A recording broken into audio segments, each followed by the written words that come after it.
বিগত কয়েক বছর ধরে বেহাল ও ভগ্নদশা অবস্থার রাস্তার চলাচল করতে গিয়ে দুর্ঘটনা এবং সমস্যার সম্মুখীন সাধারণ মানুষ থেকে শুরু করে কৃষক ও স্কুল পড়ুয়ারা। শিলিগুড়ি মহকুমা পরিষদের অন্তর্গত ফাঁসিদেওয়া ব্লকের ভক্তিনগর টাউনশিপ রাজ্য সড়ক সংলগ্ন এলাকা বহুবার স্থানীয় পঞ্চায়েত সহ প্রশাসনকে জানানো হয়েছে, কিন্তু কারো কোনো হেলদোল নেই এই রাস্তা মেরামতির কাজে, এমনটাই অভিযোগ এলাকাবাসীর। দেখুন এক রিপোর্ট। না চাষের জমি না পুকুর বোঝার উপায় নেই। বিগত কয়েক বছর ধরে ভগ্নদশা অবস্থায় পড়ে রয়েছে এই রাস্তা। ঘটনাটি শিলিগুড়ি মহকুমা পরিষদের অন্তর্গত ফাঁসিদেওয়া ব্লকের ভক্তিনগর রাজ্য সড়ক থেকে ধামনাগজ পর্যন্ত প্রায় 3 কিলোমিটার রাস্তা বহুদিন ধরে বেহাল হয়ে রয়েছে। প্রশাসনকে বহুবার জানানোর পরেও কিন্তু কোনো উদ্যোগ গ্রহণ করতে দেখা যায়নি। তবে প্রথমে রাস্তাটা আপনাদেরকে দেখানোর চেষ্টা করব। এই যে রাস্তা দেখুন, বর্ষা এলেই যে জল জমে রয়েছে এবং দেখুন পাথর বেরিয়ে যায় এদিক দিয়ে, কিন্তু কৃষকরা, আমি আরেকটু দেখানোর চেষ্টা করব। এই যে কৃষি জমি, এখানে সমস্তই কৃষি জমির উপরে নির্ভরশীল কৃষকরা, তারা কিন্তু এই চাষাবাদ এই রাস্তা দিয়েই কিন্তু ভ্যানে করে, সাইকেলে করে হোক বা গাড়িতে করে নিয়ে যেতে হয়। অনেকটাই অসুবিধার সম্মুখীন হতে হচ্ছে তাদেরকে, সেই কৃষকরা আমাদেরকে জানিয়েছেন। অন্যদিকে জানিয়ে রাখি, এই গ্রাম রয়েছে 4 থেকে 5টি গ্রামের মানুষ এই রাস্তার উপরে কিন্তু নির্ভরশীল। এই রাস্তা দিয়েই তারা চলাফেরা করে। ছাত্রছাত্রী থেকে গর্ভবতী মহিলাদের এই ভাঙা রাস্তা দিয়ে কিন্তু যাতায়াত করতে হচ্ছে।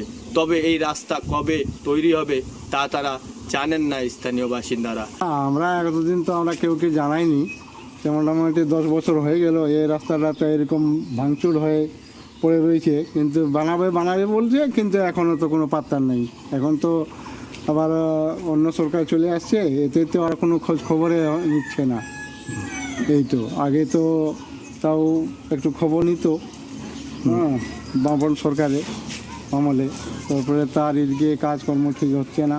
অর্ধেক রাস্তা বানায়, অর্ধেক রাস্তা করে ছাড়ে দেয়, এই বলে টাকা নেই। এই টাকা নেই করতে করতে এরকম ভাঙাচুর হয়ে পড়ে আছে এখনও। পঞ্চায়েত প্রশাসন কিছু জানিয়েছে? পঞ্চায়েত প্রশাসনকে তো জানানো হয়েছে, তাও কোনো, ওরা বলছে যে হ্যাঁ হবে এই কথাই বলে। হ্যাঁ, এই রাস্তা তো অনেক দিন ধরে এই অবস্থা পড়ে আছে। পিচ তো পড়েনি, কিছুটা হয়েছিল, আবার এদিকে তো হয়নি। এই চলাফেরা করতে আমাদের খুব অসুবিধা হয়। হ্যাঁ, পাথরগুলা জেগে আছে, হ্যাঁ, খুব অসুবিধা হয়। আর আমাদের এদিকে তো কৃষক বেশি, আসা যাওয়া সব রাস্তার উপর দিয়েই হয়। কিন্তু এখন যা রাস্তার পরিস্থিতি খুবই খারাপ, কয়েকটা অ্যাক্সিডেন্টও ঘটে গেছে। হ্যাঁ, রাস্তায় চলাফেরা করতে খুব অসুবিধা হয়।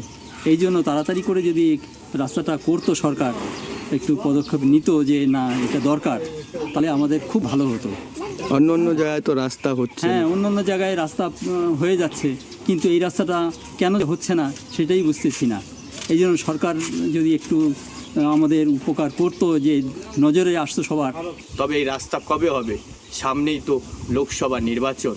সেই নির্বাচনের প্রত্যেকটি রাজনৈতিক দল কিন্তু সাধারণ মানুষকে প্রতিশ্রুতি দিয়ে ভোট নিয়ে যান, কিন্তু আদৌ কি তারা কোনো কাজ করছেন এটাই এখন দেখার। স্থানীয় বাসিন্দারা চাচ্ছেন অবিলম্বে এই রাস্তাটি মেরামত করে দেওয়া হোক। শিলিগুড়ি থেকে ঋষি চ্যাটার্জি, ট্রাইব টিভি।